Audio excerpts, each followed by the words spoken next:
സംസ്ഥാനത്ത് ഇന്നും നാളെയും അതിശക്തമായ മഴ തുടരും. തൃശൂർ, പാലക്കാട്, മലപ്പുറം ജില്ലകളിൽ യെല്ലോ അലർട്ടും മറ്റു 11 ജില്ലകളിൽ ഓറഞ്ച് അലർട്ടും തുടരുകയാണ്. മണ്ണിടിച്ചിൽ ഭീഷണി തുടരുന്ന സാഹചര്യത്തിൽ കൊച്ചി ധനുഷ്കോടി ദേശീയപാത നിർമ്മാണം താൽക്കാലികമായി നിർത്തി.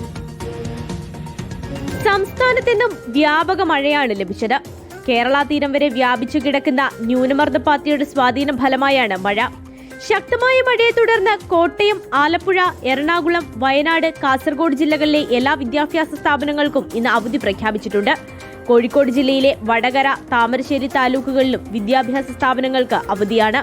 പ്രൊഫഷണൽ കോളേജുകൾ, അംഗൻവാടികൾ, ട്യൂഷൻ സെന്ററുകൾ, മതപഠന കേന്ദ്രങ്ങൾ എന്നിവയ്ക്കും അവധി ബാധകമാണ്. മണ്ണിടിച്ചിൽ ഭീഷണി ഉയർന്ന സാഹചര്യത്തിൽ കൊച്ചി ധനുഷ്കോടി ദേശീയപാതയുടെ നിർമ്മാണ പ്രവർത്തനങ്ങളും താൽക്കാലികമായി നിർത്തി. അതേസമയം കടൽക്ഷോഭത്തിനും ശക്തമായ കാറ്റിനും സാധ്യതയുള്ളതിനാൽ കേരള, കർണാടക, ലക്ഷദ്വീപ് തീരങ്ങളിൽ നിന്ന് മത്സ്യബന്ധനത്തിനും വിലക്ക് തുടരുകയാണ്. റിപ്പോർട്ടർ, തിരുവനന്തപുരം.